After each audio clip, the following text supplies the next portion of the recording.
Shields up, Iron Breakers. I'm recording a video from home today, so forgive me about the audio quality. I wanted to talk a little bit more about The Legend of Zelda Tears of the Kingdom. Naturally, I've been playing it quite a bit today. I had actually meant to stream it, but unfortunately my back has been killing me over the last couple of days, so I really don't have the energy to just like sit down for long periods of time and just do a live stream. I'm going to have to take some time to recover from whatever the hell happened here. Maybe I pushed myself a little bit too hard in my workouts, but we'll see how that pans out. However, yesterday I did go to the mall with my kids because I wanted to take them out there. There's like this little RC car thing that I do with them, and they get to play around. They love going there. And I also took the time to go and pick up my physical copy of The Legend of Zelda Tears of the Kingdom. I told you guys I was gonna get it. I just like having physical copies, even though Nintendo sent me a digital code and all that, for which I'm very thankful. I still wanted to go ahead and pick up a physical copy for posterity. That's just the way that these things go.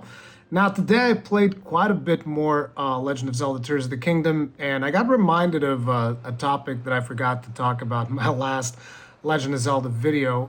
This was a tweet that actually showed up in my timeline, and the tweet originally came from a different user, but the tweet that kind of like started this conversation was a tweet from David Jaffe, where he says, "I don't give about amazing production value plus visuals. A great game is a great game, just starting and so far so good. But given how much everyone goes ape crap over visuals, it's staggering how this game can look like this and not get at least a little dinged by reviews." Now, naturally, this is talking about the reviews that we showed in the last video, where there's a lot of people that are giving it like 10 out of 10, perfect scores, all of this stuff, right? And I already talked about in the previous video how, to me, review scores are mostly meaningless. A good game is a good game. Usually I just play the games that I feel like I think I'm going to enjoy. I don't really care what the score is. I don't really use review scores to validate my opinion on a game at all. And to be honest, I think that less people should use review scores to validate their choices of games. That way, people wouldn't get so upset when somebody reviews something negatively, which, by the way, is something that everybody is entitled to do. But anyways, the point that David Jaffe is making here is that, Legend of Zelda gets away with a lot. And I've actually seen more videos from other content creators that kind of like make the point that there's a double standard when it comes to Nintendo games, and that particularly Legend of Zelda pretty much gets a free pass whenever the game comes out, and that the game is usually not as good as people make it out to be. Now, when you want to say something in terms of like, oh, the game is not as good as people make it out to be, I mean, sure.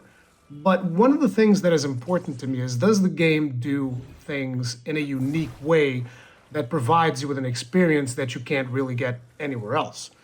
And in my opinion, yes, it does. And that is much more important than having 4K textures and all of this stuff. Now, one of the things that I think is also important to talk about when it comes to this is that whenever people compare, games that are on the Switch with games that are on like PlayStation 5 or Xbox Series X, I think that there's something that there's just different expectations when it comes to that. At least that's the way that I look at it, right?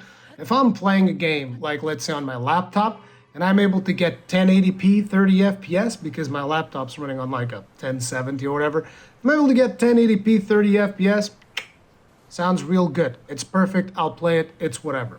If I'm playing on my big rig at the studio, I'm expecting to get, at the very minimum, which by the way, in there I have like a 6900 XT, which it's already kind of like outdated. I bought this thing like last year. It's already outdated. But anyways, if I'm playing something in that machine, I expect it to go 1440p 60 FPS. And if it doesn't run like that, then we have a problem. So just in these two hardware setups, which are from the same platform, by the way, PC and another PC, but one's a laptop, I already have different set expectations because of, just the level of hardware that I have available to me. Basically, when it comes to the PlayStation 5, same thing. I expect it to run at around 1440p 60 FPS. I don't even expect 4K 60, which is usually like the big talking point. But I've also seen some people tweet out memes of like Redfall running at 4K 30 FPS, and that's a problem. And then Zelda running 720p. I think it might even be running sub 720p because it's got some really aggressive dynamic resolution, and running sub 30, and that's perfectly fine. And again, it has to do with the expectations of the hardware. I mean, I don't know what people are expecting, especially when you're talking about a game that has the amount of detail and the amount of systems that The Legend of Zelda, I was about to say Breath of the Wild, but Tears of the Kingdom has. Now, there was another tweet that showed up where was this dude saying, these are hard conversations that need to be had, and people must not be afraid to say these things. There's a double standard in the gaming industry towards Nintendo and PlayStation. No other publisher can get away with the crap they get away with. Zelda Tears of the Kingdom convinces me of this. The rebuttal to this is that the Switch is outdated hardware. I agree it's outdated. I say update the hardware. Now, you're not going to see me disagree there. I would love to see a new Switch, and I would probably just straight up buy it. It's just the way that it's going to go. I currently have an OLED Switch, and I'm pretty happy with that console. Would I like to see a better one? Sure, but for what I'm doing with it, it doesn't really bother me. And it's like, look, I even play No Man's Sky on it from time to time. It really doesn't bother me. It's my main save for Monster Hunter Rise Sunbreak. No issues with it whatsoever. Now, some people refuse to play games unless they play at 60 FPS. That's a perfectly fine standard to have. You're just probably not going to be enjoying The Legend of Zelda Tears of the Kingdom unless you're doing it through other means, right? But now, one of the things that I want to bring up to address a lot of the criticism that is being lobbied against Zelda in terms of like, oh, there's a double standard, there's this and that and the other. And I want to make sure that people understand this is not something where I'm like, oh, I can't believe you would criticize Zelda's perfect score. Like I've made perfectly clear, and in case you guys aren't clear on that, let me make it perfectly clear. I don't give a damn about review scores for any game. Like I said, back in the day, I played Demon Souls when a lot of people were giving it 2 out of 5s. I don't care. I love Lost Planet 2, for instance, which is another game that reviewers basically tore it a new asshole. It's just that simple. I don't care. I still think that it's a fantastic game. It doesn't bother me. I'll play the games that I think are good, and that's just as far as I'm willing to go with it. But when it comes to this thing about the whole double standard thing, I want to ask you, I'm going to give you guys my experience playing earlier this morning, and I want you to tell me if there are games where you can have an adventure somewhat similar to this in the same way that you can kind of have in Legend of Zelda Tears of the Kingdom. So for those of you that aren't aware, in Tears of the Kingdom, there are these things which are Sky Islands. This is just important because this is kind of like where we start off our adventure. Usually Sky Islands, like think of the map as like it has 3 layers. There might be more because I'm still fairly early into the game. And you have like your middle layer, which is like the overworld map, the usual stuff. There's like an underground layer, and there is like an upper layer, which are these scattered Sky Islands, which is kind of like where you start your adventure, right? So on the last session, I logged out and I was at a Sky Island. I was midway through solving a puzzle. So I log in today. I say log in. It's not an online game, but you guys get the point. I boot up the game today. I'm in this Sky Island. I'm like, okay, let's solve this puzzle, right? So I do this puzzle thing, and I unlocked a new shrine. Which, by the way, I haven't even completed any of the shrines besides the mandatory ones. So my map right now is just a massive collection of unsolved shrines because I've just been having too much fun exploring. But anyway, so I start in the Sky Island.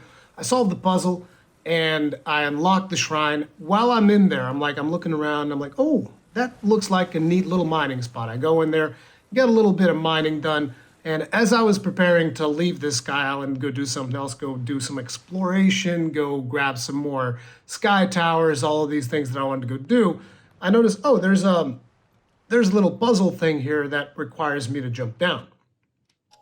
I think it was a Korok. So I jumped down after this puzzle thing, and I failed. I completely failed doing the puzzle. But because of the location that I was at was actually reasonably close to Kakariko Village, I was like, oh, I'm going to go ahead and grab the shrine that's down there so that I can teleport to Kakariko Village whenever I feel like doing it. So again, we started in this Sky Island. Now we're going on an adventure to go unlock a shrine in Kakariko Village. I get there, and I'm thinking to myself, you know what? I should go ahead and I should go buy some armor, right? Because I haven't really bought any armor in the game yet. And I'm thinking in Kakariko, that's where we had like the stealth set. So I should probably go get that because that's really useful. So I go in there, I go into the armor store, and apparently there's some kind of like problem with the store's grandmother or whatever. And so she's charging exorbitant prices for all of the armor sets. And I was just like, oh, maybe I should try and investigate a little bit about this quest, right? So I try looking around to see where where this quest is. So eventually I find this character that's sitting near a pot, which is where you kind of like cook meals, and the character's going like, oh, I need to find a way to save my grandmother because she's related to the person at the store. I was like, okay, this is the quest that I'm looking for. So I grabbed the quest. The quest requires me to do something that gives gloom resistance, but I think I have to do a very specific dish, which is like this porridge, and it requires milk.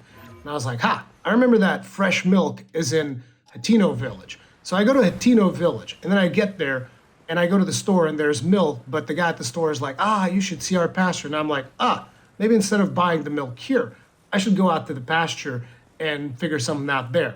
And so I go to the pasture, and there's a dude there, and he's got like some quest. He's like, oh, I can't make feed for my cows, and he needs 3 acorns. I already have 3 acorns, so I just give him 3 acorns to get the milk for free. And I was like, I got my milk. But then I encounter another quest where a dude's just like, oh, by the way, my daughter is doing something. So I go to this dude's daughter, and she's looking for this message inside of a bottle in a lake. You know, you do a little bit of like gluing things together, and I go to the lake and I pick up the bottle and I give her the bottle. And so that bottle is a recipe for some like cheese thing. So she starts like this brand new cheese store in Hateno Village, right? Well, as I'm about to leave Hateno Village, I find a well. I go down the well, do some more mining, get some more stuff that I can eventually just go and sell. And then, as I'm about to leave, because we now have the ascend ability, and you can just like go up through walls. So instead of like climbing out of the well, I'm just gonna go through a wall. I end up climbing out right on top of the school, which I was like, a school, interesting. And they're apparently hiring teachers. And I'm like, oh, there might be a little mini game here. Go in there and then do a little teacher thing. And they're like, oh, we need to find a picture for this thing. And I was like, picture? I still can't take pictures with my Puripad. And then he's like, oh, you need to go talk to Robbie over at like the very starting area of the game. And I was like, okay, that's kind of neat. So I'm just like, as I'm getting ready to leave Hateno Village, I was like, oh, let's check out the house that we had in Hateno Village in Breath of the Wild. So I go to the house, and apparently that's Zelda's house now. I was like, oh. So I start reading like a diary that she's got in there. I guess that's not very appropriate. But I started reading that. She starts talking about this secret room. I was like, secret room. So I started looking around for the secret room, and there's a well, and there's a secret room inside the well where Zelda has another diary. I start reading. And apparently Zelda was setting up to give me a brand new tunic. And I was like, oh, a new tunic. Cool. I was looking for armor to begin with. And apparently the tunic is in the castle, and Hyrule Castle, which is now like lifted up into the air. And then I started thinking, oh, damn, I'm going to have to figure out a way to get to the castle. Go back up to find some more sky towers, because I needed sky towers that were close to the castle. So I unlock another sky tower, fly close to the castle, go to a sky island that's close enough, but I couldn't really glide there. So I get like one of those paper bird looking things. It's not really paper, but whatever. You guys know what I'm talking about. It's like a thing that lets you basically hover in the air for longer. Jump on top of that, fly all the way to the castle, which, by the way, in Breath of the Wild, castle is like the very final thing that you should do. I jump into the castle. After I jump into the castle, I do the ascend thing to go to the throne room where supposedly new armor is hidden. I solve the little puzzle and get a new piece of armor. Now, I want you to think about all the things that I just said. And for starters, none of this would make any sense whatsoever if I was like doing a live stream or a let's play or anything like this, because the amount of sheer freedom that you have, like I just spoke about, I don't know, 1 hour and change of gameplay, something along those lines.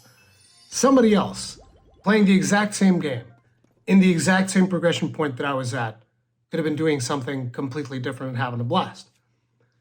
Just think about the very different play styles that you have available to you in this game, the very different activities that you can do in this game, to the point where I haven't even done a single shrine. I haven't even picked up new armor. I haven't done a lot of things that you should be doing if you want to be effective at like advancing through the game. But still, I was able to have this really weird adventure where I was trying to do something and I kept getting sidetracked and doing all of these other different things. And in how many games can you do this and have this feel like an actual adventure that you're doing? So when you're talking about double standards and you're comparing the game to like Redfall, can you do anything like this in Redfall? And even if Redfall was running, let's say 4K, 60 FPS, is that really something that we need to be comparing to? Hell, let's compare it to pretty much almost any other game that came out this year.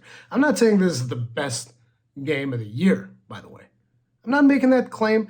Everybody's going to like different games. It's whatever. It's definitely a contender for me.